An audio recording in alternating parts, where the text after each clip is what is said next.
Basic Education Minister Siviwe Gwarube confirming that more than 32,000 teachers have left South Africa's public schooling system over the past 5 years. And that was in a recent written reply to a parliamentary question from Build One South Africa's Mmusi Maimane.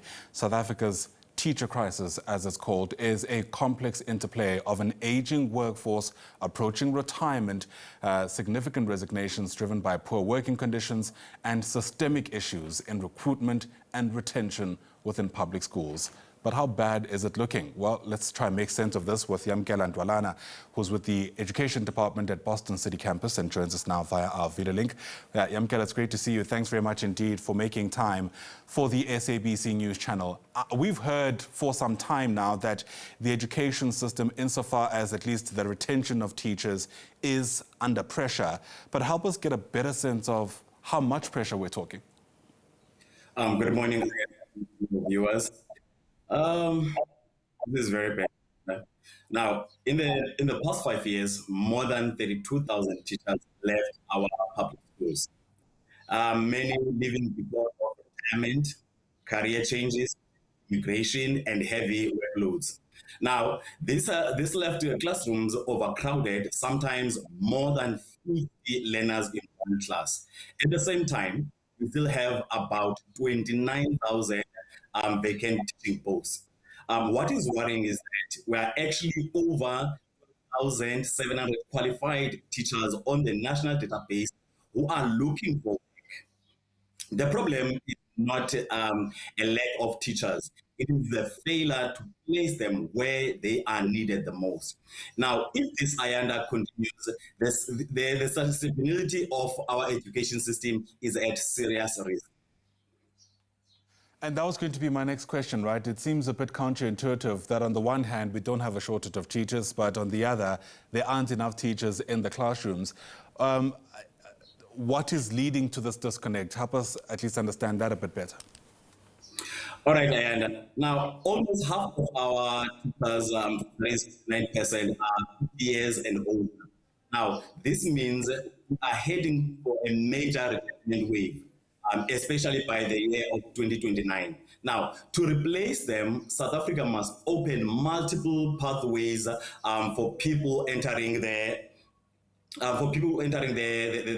teaching. Now, this includes the postgraduate degree route for graduates, which discover passion for teachers. That are choosing teaching later. For example, the Boston City campus is introducing PGC program now, and also this includes that the skill-based teacher training, micro credentials that help young people enter the system. Second, career teachers who bring other professionals' experience. Now, the aim is to attract more people from diverse backgrounds without compromising the quality of training. Sure. This has obvious concerns that it raises for future-proofing teaching in the country. And I wonder whether or not you get a sense that there's enough time to try and essentially curb this trend before it's too late, whatever that looks like. By the year 2030, South Africa needs to grow the teacher workforce from 405,000 to 428,000. Now, to keep up, we must produce around about 33,000 new teachers every year. Now, currently, we are only producing between 24,000 and 31,000, and we lose 18,000 to 22,000 every year. Now, this means we are heading toward a major, possibly dropping below 360,000 teachers by the year 2030. Now, the Possibility 1-year program, that is PGC, helps because it produces qualified teachers faster, and especially for high-need areas like foundation phase and home language instruction. We also need to absorb unemployed qualified teachers and direct bursaries to critical subjects. That's how we can have this agenda. Sure, and it's not just about getting teachers in the classrooms, right? It's about getting teachers who are able to respond to the needs of teaching today. Right? So much being said about the fourth industrial revolution and how it all starts in the classroom in some way or the other. How confident are you, or in fact, what does the research say about the level of training that teachers are currently receiving in order to confront these modern challenges? Teaching today must prepare learners for a digital and AI-driven world. Now, this means that teacher training must include active digital teaching methods, AI-based simulations, gamified learning, and strong ICT integration. Now, many teachers still lack the training and to teach effectively with technology. For example, in the schools or in the rural areas, there are no infrastructures, or else there are less infrastructure for industrial revolution.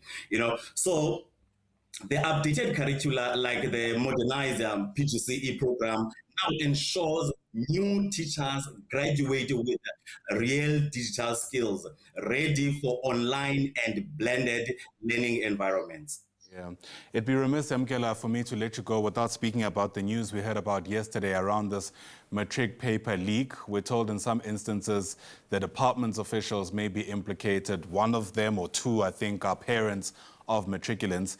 It doesn't bode well for the sector, even though we're told that the integrity of the matric exams has not been compromised.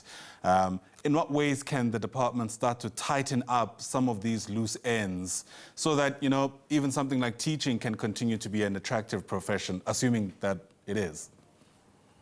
Thank you so much, Ayanda. This is a very extreme concern, Ayanda, because it undermines the integrity and fairness of our national examinations. Now, when an incident like this happens, it affects public trust, it places unnecessary stress on learners, and it disrupts the credibility of the entire system. But also, it highlights something bigger, the need for stronger system, better accountability, and improved within the basic education sector.